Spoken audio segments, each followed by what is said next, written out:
बिस्मिल्लाहिर्रहमानिर्रहीम। अस्सलाम वालेकुम नाज़रीन, आप यूट्यूब चैनल देख रहे हैं। मैं इमरान ख़ान हूँ।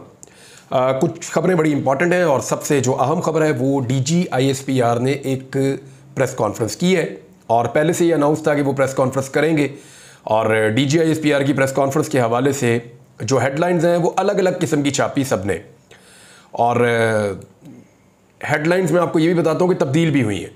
एक चैनल ने पहले एक हेडलाइन चलाई, बाद में उसको तब्दील कर दिया। थोड़ी देर बाद दूसरे चैनल ने एक हेडलाइन चलाई और बाद में उसको तब्दील कर दिया। और अभी मैं देख रहा था कि दोबारा से ये हेडलाइंस तब्दील हुई हैं। तो अलग अलग चीज़ें निकाल के चलाई जा रही हैं, कुछ चीज़ें हैं बहुत सारी। DGISPR ने एक्चुअली कहा क्या वो मैं आपको बता देता हूँ। ये पाक फ़ौज के तर्जुमान लेफ्टिनेंट जनरल अहमद शरीफ चौधरी, इन्होंने कहा कि अज़म इस्तेहकाम का जो ऑपरेशन है उसको सियासत की भेंट चढ़ाया जा रहा है और अज़म इस्तेहकाम फ़ौजी ऑपरेशन नहीं है बल्कि दहशतगर्दी के ख़िलाफ़ एक मरबूत मुहिम है। ये बात आप अपने जहन में रखनी है कि अब वो ये कह रहे हैं कि फ़ौजी ऑपरेशन नहीं है, ये एक मरबूत मुहिम है। और पाक फ़ौज के तर्जुमान का कहना था कि अज़म इस्तेहकाम से मुताल्लिक़ 22 जून को एपेक्स कमेटी का इजलास हुआ जिसमें फ़ैसला हुआ कि दहशतगर्दी के ख़िलाफ़ मुहिम को अज़म इस्तेहकाम के नाम से मुनज़्ज़म किया जाएगा और कौमी धारे के तहत इत्तफ़ाक़ राय पैदा किया जाएगा। अज़म इस्तेहकाम का मकसद दहशतगर्दों और जराइम पेशा माफिया का ताल्लुक़ ख़त्म करना है। फिर उन्होंने कहा जी कि कौमी वहादत का मामला सियासत की नज़र हो रहा है और एक कन्फ्यूजन फैल रही है। और साथ वो ये कह रहे थे कि ये कुछ शरपसंद टोला है और एक सियासी जमात के अज़ाइम है जिसकी वजह से ये सारा कुछ हो रहा है। और सियासी माफिया का भी उन्होंने लफ्ज़ इस्तेमाल किया।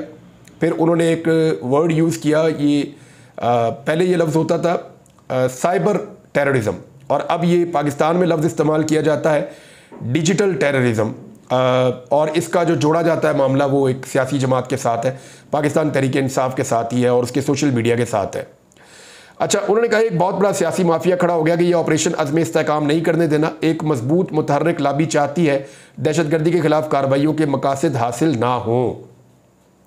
उन्होंने कहा जी अज़्म इस्तेहकाम जो है वो एक हमागीर किस्म की बड़ी मुहिम है और इसको कामयाब करना होगा।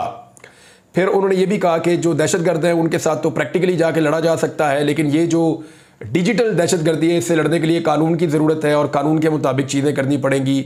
और उन्होंने इस चीज़ के ऊपर जोर दिया। वज़ीर-ए-आज़म शहबाज शरीफ ने मज़ीद मुतहर्रिक इंसदाद दहशतगर्दी मुहिम की मंजूरी दी है, लिहाजा अज़म इस्तेहकाम हमागीर मुहिम है जिसमें इत्तफ़ाक़ राय होगा। फिर उन्होंने कहा कि अब हम तवातर के साथ प्रेस कॉन्फ्रेंसेस किया करेंगे ताकि फ़ौज के ख़िलाफ़ जो प्रोपेगेंडा है उसका जवाब दिया जा सके। फिर सिक्योरिटी ऑपरेशंस के हवाले से उन्होंने कहा कि इस साल सिक्योरिटी फोर्सेस ने 22,409 इंटेलिजेंस बेस्ड ऑपरेशन किए जिनमें 31 इंतहाई मतलूब दहशतगर्दों समेत 398 दहशतगर्दों को हलाक किया गया, जबकि 137 ऑफिसर्स और जवान अब तक शहीद हुए हैं। और रोज़ाना की बुनियाद के ऊपर लगभग 112 ऑपरेशंस उनका ये कहना है कि वो किए जा रहे हैं। मदारस की रजिस्ट्रेशन के ऊपर उन्होंने बात की, बेनामी प्रॉपर्टीज़ पे उन्होंने बात की, नॉन कस्टम पेड गाड़ियों के ऊपर उन्होंने बात की, जो पेट्रोल की स्मगलिंग हो रही है उसके ऊपर उन्होंने बात की बड़े ज़ोरदार तरीके से कि कितने अरबों रुपए की स्मगलिंग कैसे पेट्रोल की होती है, ईरानी पेट्रोल पाकिस्तान में पहुंचता है बॉर्डर से।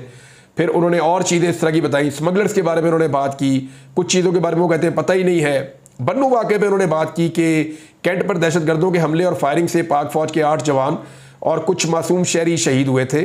अमन मार्च में मुसल्लह लोग शामिल हुए जिन्होंने जाए वकूआ पर फायरिंग की, दीवार को गिरा दिया और राशन डिपो को लूटा। फ़ौज ने SOPs के मुताबिक बिल्कुल दुरुस्त रद्द-ए-अमल दिया। फिर 9 मई के मनसूबा साजों और सहूलतकारों को ढील देने के हवाले से उन्होंने कहा कि 9 मई के बाद इंतशारी टोले ने प्रोपेगेंडा किया था कि फ़ौज ने जत्थों को गोली क्यों नहीं मारी। इसका मतलब है फ़ौज ने यह वाक़या खुद कराया। फ़ौज SOPs के मुताबिक तनसीबात पर हमले हों तो पहले वार्निंग दी जाती है। फिर उन्होंने कहा कि हमारा अदालती और कानूनी निज़ाम, ये ज़रा जुमला गौरतलब है, उन्होंने कहा कि हमारा अदालती और कानूनी निज़ाम 9 मई के मनसूबा साजों और सहूलतकारों को ढील देगा और कैफरे किरदार तक नहीं पहुंचाएगा तो मुल्क में मजीद इंतशार फैलेगा। ये स्टेटमेंट इस वक्त बहुत इंपॉर्टेंट है क्योंकि इमरान खान साहब के जो अपने केसेस हैं वो अब 9 मई के हवाले से रह गए हैं और 9 मई वाले इमरान खान साहब के केसेस अब जो दहशतगर्दी की अदालतें हैं उनके अंदर सुने जा रहे हैं। और इमरान खान साहब ने आज इसके बारे में बात भी की है। उन्होंने क्या कहा वो मैं आपको बाद में बताता हूँ। उन्होंने कहा अमन व अमान का क़याम सूबाई हुकूमत की जिम्मेदारी है, फ़ौज की जिम्मेदारी नहीं है। डिजिटल दहशतगर्दी, फिर उन्होंने TLP के धरने के ऊपर बात की और फौज का किरदार मुस्तरद करते हुए उन्होंने कहा कि धरने का मौजू फ़लस्तीन था। कल को जमात इस्लामी भी इस्लामाबाद में धरना देगी तो लोग दावा करेंगे कि इसके पीछे फ़ौज का हाथ है। हुकूमत और इदारे फ़लस्तीन के मौजू की हसासियत को मद्देनज़र रखते हुए धरने के मामले को हल करने की कोशिश कर रहे थे कि प्रोपेगेंडा शुरू हो गया कि इसमें फ़ौज का हाथ है। अच्छा, इसमें जो है ना वो जमात इस्लामी के साथ, बाकी सारी जमातों के साथ और तहरीक लब्बैक के साथ जो अलग अलग किस्म का रवैया था, वो रवैया वजह बना ये सवाल उठने का। और ये सवाल मैंने भी उठाया, बहुत सारे और लोगों ने उठाया कि तहरीक लब्बैक को वही पुलिस कहती है रिलैक्स, हम आपके साथ हैं। जमात इस्लामी को वही पुलिस मारती है, बाकी सबको मारती है, झंडे भी छीन लेती है। तो ये थोड़ा एक फ़र्क था रवैयों का, जिससे ऐसा लगा कि शायद फ़ौज पे तो किसी ने इल्ज़ाम नहीं लगाया, लेकिन ये कहा गया कि रियासत कम से कम इनके साथ सलूक अलग तरह का कर रही है और बाकियों के साथ सलूक जो है वो अलग तरह का कर रही है। ये एक चीज़ थी जिसके ऊपर लोग बात कर रहे थे। अब इसके रद्द-ए-अमल के तौर के ऊपर पाकिस्तान तहरीक इंसाफ ने क्या स्टेटमेंट दिए हैं वो मैं आपको बता देता हूँ। उमर अयूब साहब ने, उनके साथ बैरिस्टर गौहर बैठे हुए थे, उनके साथ असद कैसर साहब थे, शुएब शाहीन साहब थे, तो पार्टी की काफ़ी क़यादत जो है वो उसके अंदर मौजूद थी। उन्होंने कहा कि DGISPR की प्रेस कॉन्फ्रेंस सियासी हुकूमत की नाकामी है, ये उमर अयूब साहब ने कहा। और DGISPR की प्रेस ब्रीफिंग सियासी हुकूमत की नाकामी है। उन्होंने बतौर वज़ीर ख़जाना मीडिया से गुफ्तगू की और बैरिस्टर गौहर के हमरा वो मीडिया से बातचीत कर रहे थे। पुलिस की आज की रेट हमारे मेंबरान असम्बली के बयान हल्फी हथियाने का बहाना था। हुआ ये कि सुबह के वक्त पाकिस्तान तहरीक इंसाफ का जो सेक्रेटेरिएट है उसके ऊपर अचानक से इस्लामाबाद पुलिस ने धावा बोला। बहुत बड़ी तादाद में वो आ गए, चारों तरफ से उन्होंने घेर लिया, वीडियो बनाने से उन्होंने मीडिया को मना कर दिया, कवरेज भी बिल्कुल रोक दी और पाकिस्तान तहरीक इंसाफ के जितने लोग वहाँ मौजूद थे, ख़वातीन या हजरात, उनको हिरासत में ले लिया गया। फिर रऊफ़ हसन साहब को, जो सेक्रेटरी इत्तलात हैं पाकिस्तान तहरीक इंसाफ के तर्जुमान हैं, उनको गिरफ्तार कर लिया गया। और उसके बाद जितने भी इक्विपमेंट था वहाँ पे, जितनी टेक्निकल चीज़ें थी, कंप्यूटर्स थे, लैपटॉप्स थे, वो सारे के सारे पुलिस ने अपने कब्जे में लिए और वो गाड़ियों में रख के ले गए। इसके अलावा बहुत सारे कागजात भी पुलिस ने वहाँ से उठा लिए। अब उसमें ये पाकिस्तान तहरीक इंसाफ ने कहा कि हमारे जो अदालती फैसले के बाद जो बयान हल्फी हमने जमा किए थे अपने अरकान असम्बली से, वो बयान हल्फी भी वहाँ पड़े हुए थे दफ्तर में, वो भी पुलिस उठाकर ले गई है। और वो ये कह रहे हैं कि ये इसका बहाना था, बयान हल्फी हथियाने का बहाना था। हमारी एजेंसी से बर्दाश्त नहीं हो रहा कि PTI को ये नशिस्तें क्यों दी जा रही हैं।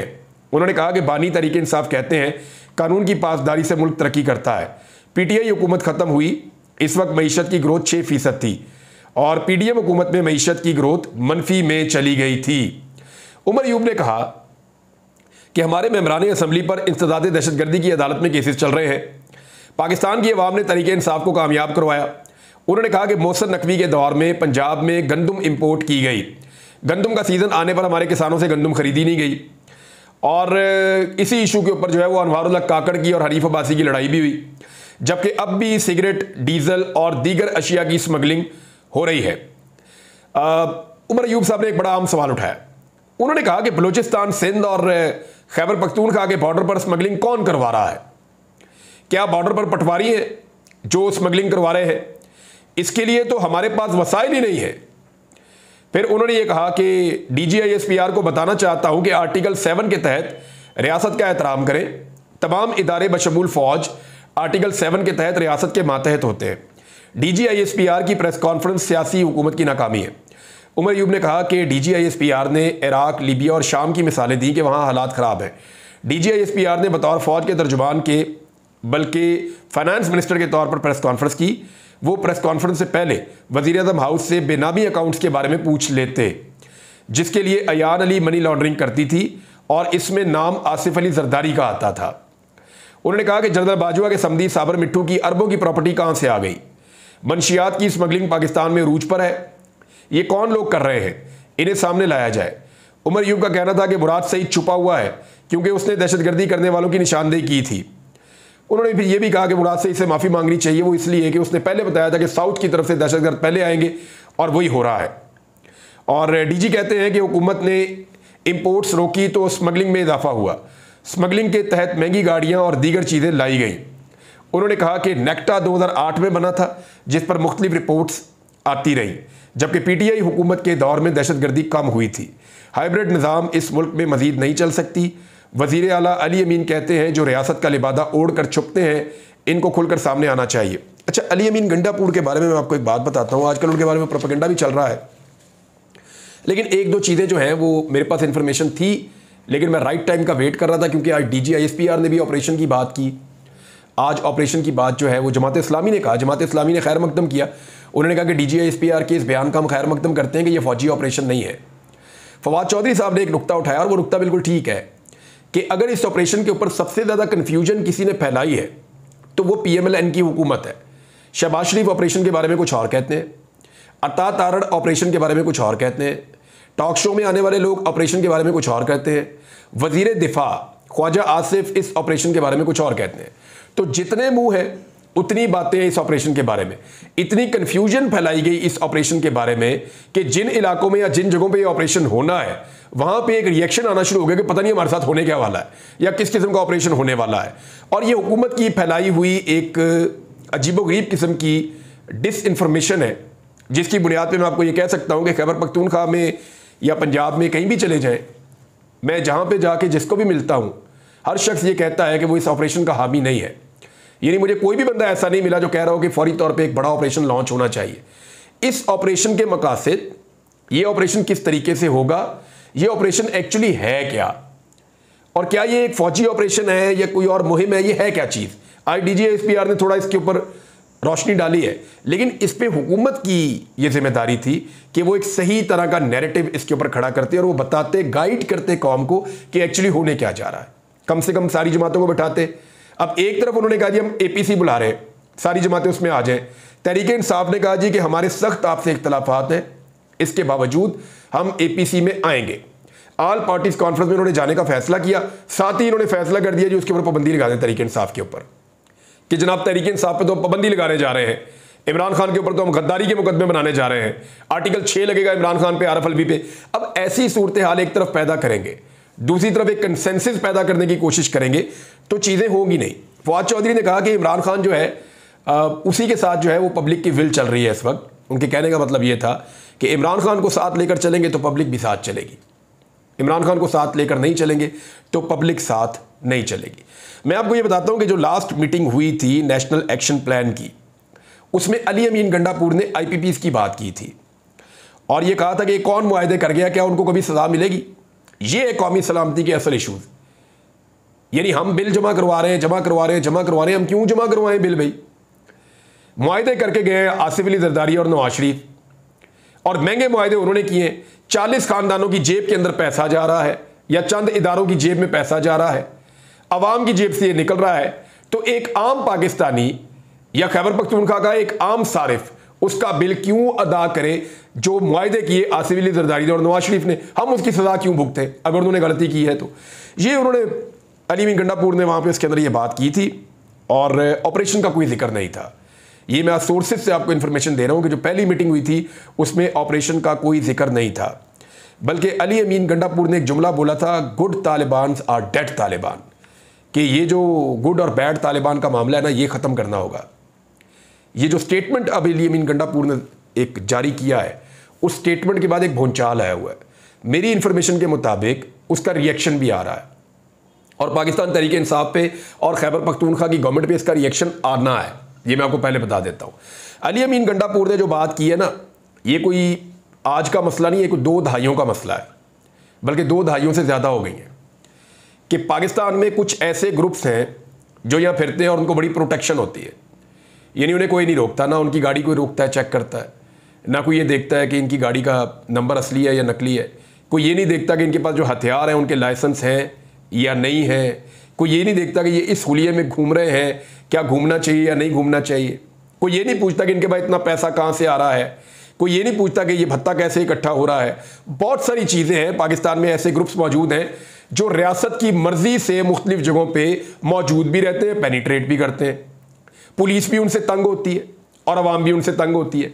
तो उनके खिलाफ एक ऐलान जंग किया अली अमीन गंडापुर ने। तो इसका हीट तो आएगी, किचन की गर्मी तो उन्हें बर्दाश्त करनी पड़ेगी, क्योंकि जिस चीज़ को उन्होंने छेड़ा है, इस चीज़ को गुज़िश्ता 2 दहाइयों से नहीं छेड़ा गया। अब उन्होंने इसको छेड़ लिया है, तो या तो अली अमीन गंडापुर इसमें अपनी पुलिस के साथ मिलके और सिक्योरिटी फोर्सेस के साथ मिलके अगर ताउन हुआ तो जीतने की कोशिश करेंगे, अदरवाइज फिर वही होगा जो इससे पहले होता चला आया है। और इस मीटिंग की एक और चीज़ आपको मैं बताता हूँ जो हुई थी नेशनल एक्शन प्लान की। उसमें अली अमीन गंडापुर ने कहा था कि अभी पंजाब के अंदर सिर्फ जलसा करने का अनाउंस होता है तो लोगों के घरों पे छापे पड़ते हैं, हमारे बंदे उठाए जा रहे हैं, अगवा किए जा रहे हैं। वो कौन से दहशतगर्द हैं? तो इस पर मरीम नवाज ने जवाब दिया था वहाँ पे कि 9 मई की तरह का वाक़या हो जाएगा, और वाक़या हो जाएगा तो फिर क्या करेंगे? तो अली अमीन गंडापुर ने कहा था कि आप जज तो नहीं है कि आप पहले से फैसला कर दें कि क्या होगा क्या नहीं होगा। जब तक कोई जुर्म हो ना जाए तब तक कानून लागू नहीं होता। और हम लोगों ने पहले बहुत सारे जलसे जुलूस किए, कहाँ पे कुछ हुआ था? तो ये इसको आप इस तरह ना चीज़ों को मिक्सअप करें। तो ये आईजी को भी बल्कि अली अमीन गंडापुर ने कहा कि मैं सबको जानता हूँ, सबके नामों का भी मुझे पता है कौन क्या कर रहा है।